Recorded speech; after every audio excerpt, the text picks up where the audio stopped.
Colors caught my eye and you're my favorite sight to see. It's from the way that you move and everything that you do. And after that it's when I realize that I love you.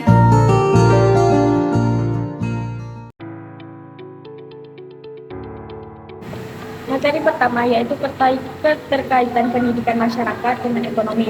Pendidikan adalah proses pembelajaran dan pengajaran yang bertujuan untuk mengembangkan potensi dan pengetahuan seseorang. Pendidikan melibatkan pengetahuan, keterampilan, nilai-nilai, dan norma-norma kepada individu melalui berbagai metode dan strategi pembelajaran.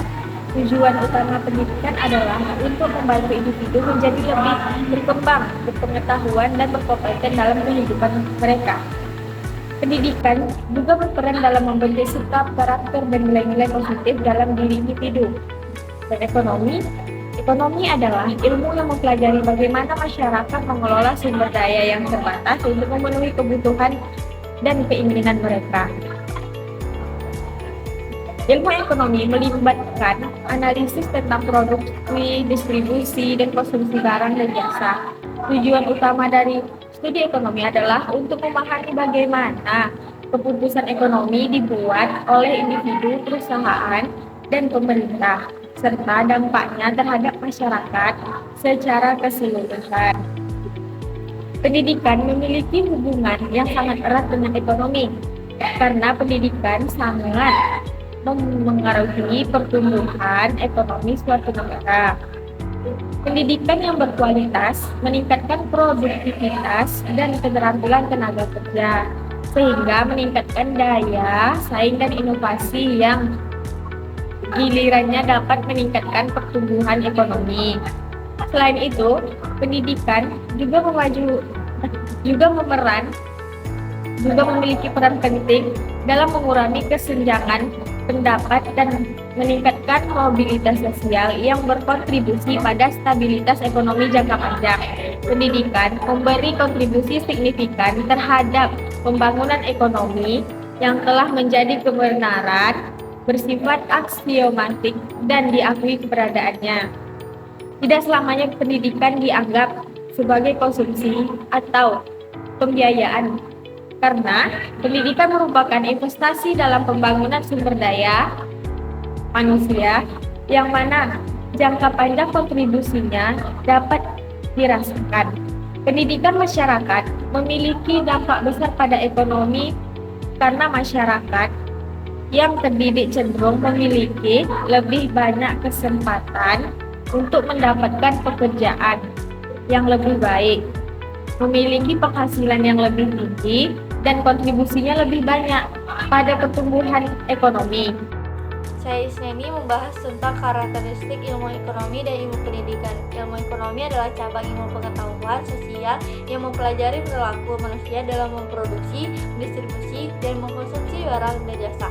Menurut Thomas Sowell, ilmu ekonomi adalah studi tentang bagaimana manusia memilih menggunakan sumber daya yang terbatas untuk memenuhi kebutuhan dan keinginan yang tidak terbatas. Beberapa karakteristik ilmu ekonomi ada beberapa. Yang pertama itu, ilmu ekonomi menanyakan barang apa yang akan diproduksi, bagaimana barang dan jasa itu diproduksi, dan siapa barang jasa itu yang diproduksi. Yang kedua, ilmu ekonomi menganalisis setiap gerakan dan perubahan yang terjadi dalam keseluruhan ekonomi, seperti kecenderungan dalam harga, hasil produksi, pengangguran, dan perdagangan di dalam dan di luar. 3. Ilmu ekonomi mempelajari perdagangan di antara berbagai negara. Yang keempat, ilmu ekonomi merupakan ilmu yang mengenai pilihan, yaitu bagaimana orang memilih dalam menggunakan berbagai sumber daya yang relatif terbatas atau langka seperti tenaga kerja, mesin, dan peralatan. Yang kelima, ilmu ekonomi merupakan suatu tentang uang, perbankan, modal, dan kekayaan. 6. Ilmu ekonomi merupakan suatu disiplin yang berkenaan dengan efisiensi. Yang ketujuh, ilmu ekonomi dapat dipandang sebagai studi tentang produksi dan distribusi semua sumber-sumber yang langka. Maka ilmu ekonomi adalah ilmu yang mempelajari manusia dalam memenuhi kebutuhan yang semakin kompleks dengan memaksimalkan pemanfaatan sumber daya yang ada. Manusia harus bersifat dan bertindak rasional dalam memilih dan memutuskan apa saja yang menciptakan kemakmuran yang berkelanjutan baik saat yang berkelanjutan baik saat ini mampu di masa yang akan datang. Ilmu pendidikan merupakan ilmu pengetahuan yang mempelajari masalah membimbing peserta didik ke arah tujuan tertentu, yaitu mampu secara mandiri menyelesaikan tugas mandiri. Lapangan pembahasan ilmu pendidikan dari segi objek material adalah manusia, sedangkan objek formalnya sudut pandangnya adalah kegiatan manusia dalam membimbing perkembangan kepribadian dan kemampuan manusia lainnya ke arah tujuan yang diharapkan. Jika merujuk pendapat, ada beberapa masalah-masalah yang akan dibahas. Apa pendidikan itu? Mengapa manusia harus dididik? Siapa yang berkewajiban untuk mendidik manusia, di mana sebaiknya pendidik dilaksanakan, bagaimana cara baiknya untuk mendidik manusia, apa tujuan yang ingin dicapai dari pendidik. Objek material di dalam ilmu pendidikan berkenaan dengan aspek-aspek yang menjadi garapan menyelidik langsung ilmu pendidikan, sedangkan yang menjadi objek formal ilmu pendidikan berkenaan dengan bidang yang menjadi keseluruhan ruang lingkup ilmu pendidikan. Objek material ilmu pendidikan adalah salah satu objek pendidik, adapun objek formal ilmu pendidikan sebagaimana dijelaskan menurut Reja Mulyadjo adalah pendidikan yang dapat diartikan secara maha luas, sempit, dan luas terbatas. Yang pertama, pendidikan dalam arti yang maha luas adalah segala situasi dalam hidup yang mempengaruhi pertumbuhan seseorang. Pendidikan adalah pengalaman belajar yang oleh karena pendidikan dapat diartikan sebagai keseluruhan pengalaman belajar setiap orang sepanjang hidupnya. Yang kedua, pendidikan dalam arti sempit adalah sekolah atau persekolahan adalah lembaga pendidik formal sebagai salah satu rekayasa dari peradaban manusia selain keluarga, dunia kerja, negara, dan lembaga keagamaan. Oleh karena itu, pendidik dalam arti sempit adalah sekolah yang diupayakan dan direkayasakan di mana anak-anak remaja diserahkan kepada agar mereka mempunyai kemampuan yang sempurna dan kesadaran penuh terhadap hubungan-hubungan dan tugas-tugas sosial mereka. Setelah materi selanjutnya, saya akan membahas tentang konsep dasar ekonomi pendidikan. Di dalam sejarah ilmu ekonomi, kita dapat merupakan nama Aristoteles, yang merupakan murid Plato dan cucu Socrates. Ia merupakan seorang ilmuwan Yunani dalam bidang ilmu pasti, ilmu alam psikolog, sosiolog, dan sebagai ulama juga guru dari Alexander Agung. Aristoteles sudah menulis banyak buku, diantaranya yaitu Politika dan Etika Nikomakea. Di antara beberapa topik yang dibahas dalam buku tersebut terdapat dasar-dasar teori nilai dan pertukaran, teori uang, pembagian kerja dan suku bunga. Sebagian teori tersebut masih sangat relevan sampai sekarang, misalnya teori-teori nilai. Ilmu ekonomi dianggap sebagai ilmu yang berdiri sendiri setelah terbitnya buku yang berjudul An Inquiry into the Nature and Cause of the Wealth of Nations pada tahun 1776. Seorang ahli ekonomi dari Jerman yang bernama Friedrich List menyatakan bahwa sejarah pertumbuhan ekonomi dibagi menjadi beberapa tahapan, yaitu yang pertama, masa perburuan dan masa perikanan. Yang kedua, peternakan. Ketiga, pertanian. Keempat, pertanian dan kerajinan setempat. Dan yang terakhir, pertanian, industri, dan perniagaan internasional. Ekonomi pendidikan merupakan bagian terpenting dari ilmu ekonomi yang dimana ilmu ekonomi tidak dapat dipisahkan dari ilmu ekonomi sumber daya manusia untuk pembangunan nasional. Pengertian ekonomi pendidikan menurut Elkhanan Kohn menyatakan bahwa ekonomi pendidikan merupakan suatu studi tentang bagaimana manusia baik secara perorangan maupun dalam kelompok masyarakat tersebut membuat keputusan dalam rangka memanfaatkan sumber-sumber daya yang terbatas agar dapat menghasilkan berbagai bentuk pendidikan dan latihan, pengembangan ilmu pengetahuan dan keterampilan, pendapat, sikap, nilai-nilai khususnya di pendidikan non formal dan mendistribusikan secara merata, equal dan adil equality di antara berbagai kelompok masyarakat.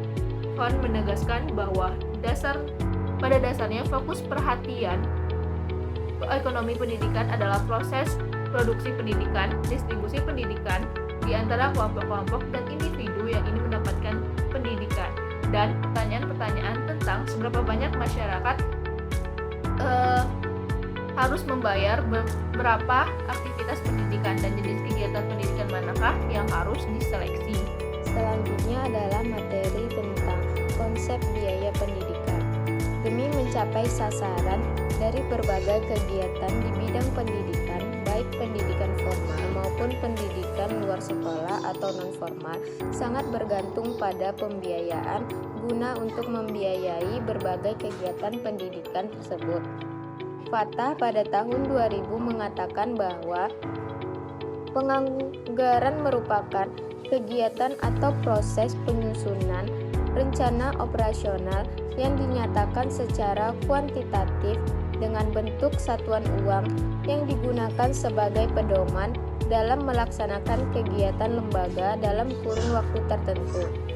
Sedangkan menurut McDonald dan Lawton pada tahun 1977, anggaran merupakan sejenis rencana yang menggambarkan rangkaian atau tindakan dalam bentuk angka dari segi uang untuk suatu jangka waktu tertentu. Dapat disimpulkan bahwa anggaran merupakan rencana keuangan yang digunakan untuk suatu kegiatan yang telah disusun untuk suatu kegiatan dalam jangka waktu tertentu. Biaya dalam pendidikan meliputi biaya langsung dan biaya tidak langsung. Biaya langsung terdiri dari biaya-biaya yang dikeluarkan untuk keperluan pelaksanaan pengajaran dan kegiatan belajar siswa berupa pembelian alat-alat pembelajaran, sarana pembelajaran, biaya transportasi, gaji guru, baik yang dikeluarkan oleh pemerintah, orang tua maupun siswa sendiri. Sedangkan biaya tidak langsung berupa keuntungan yang didapat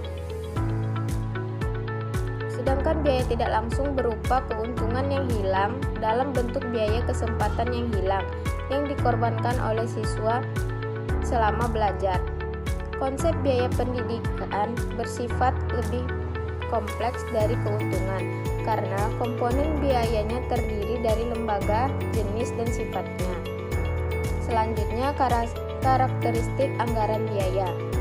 Anggaran biaya biasanya terdiri dari dua sisi, yaitu sisi penerimaan dan sisi pengeluaran.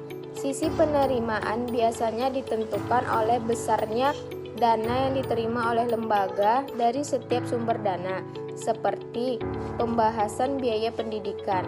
Sisi pengeluaran terdiri dari alokasi besarnya biaya pendidikan untuk setiap komponen yang harus dibiayai. Dari seluruh penerimaan, sebagian dipergunakan untuk membiayai kegiatan administrasi, ketatausahaan, sarana prasarana pendidikan.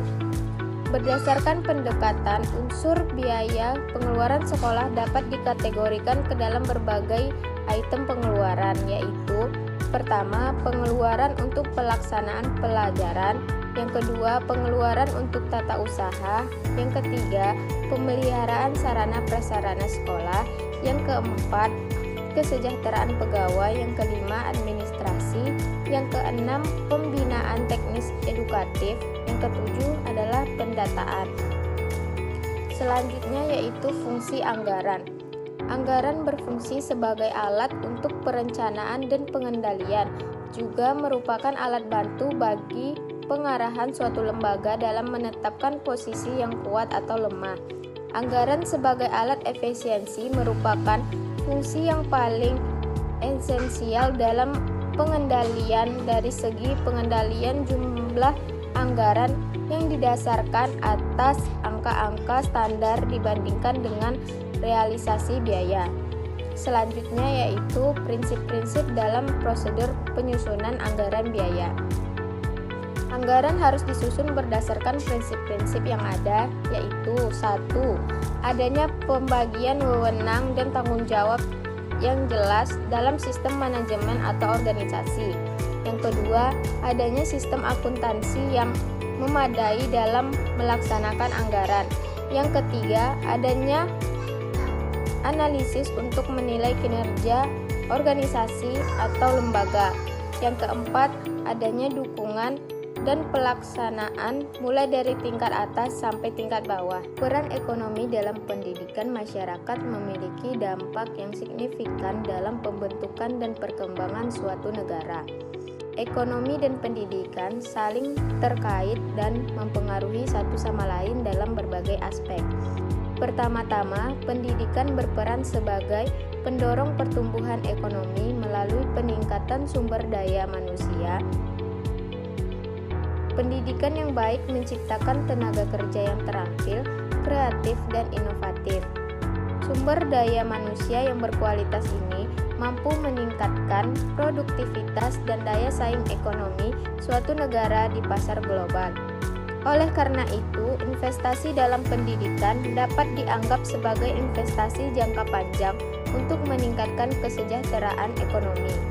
Selain itu, peran ekonomi dalam pendidikan tercermin dalam distribusi sumber daya ekonomi untuk sektor pendidikan. Dana yang dialokasikan untuk pendidikan mencakup gaji guru, infrastruktur sekolah, dan penyediaan bahan ajar.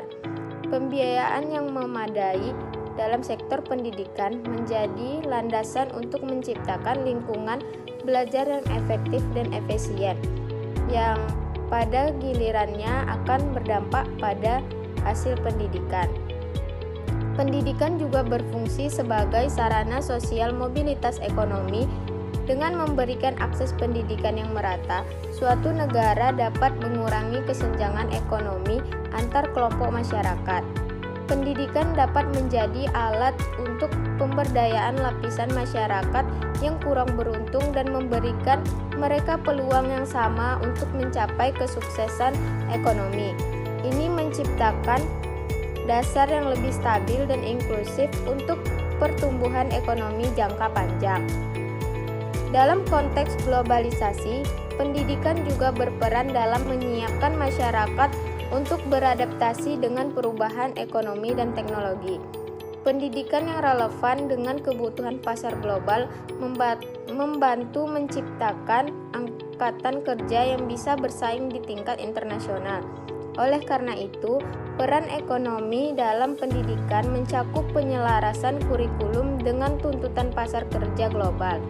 Tidak dapat diabaikan pula dampak pendidikan terhadap penciptaan lapangan kerja dan kewirausahaan. Pendidikan yang baik mendorong inovasi dan kreativitas yang dapat menghasilkan lapangan kerja baru dan menciptakan peluang ekonomi. Para lulusan yang terampil dan berpendidikan tinggi cenderung lebih mampu menggerakkan roda ekonomi melalui usaha kecil dan menengah. Dengan demikian, peran ekonomi dalam pendidikan dapat dipahami sebagai investasi strategis dalam pembangunan suatu negara. Keterkaitan antara ekonomi dan pendidikan menciptakan lingkungan yang saling mendukung untuk pertumbuhan dan kemajuan yang berkelanjutan. Thanks for watching.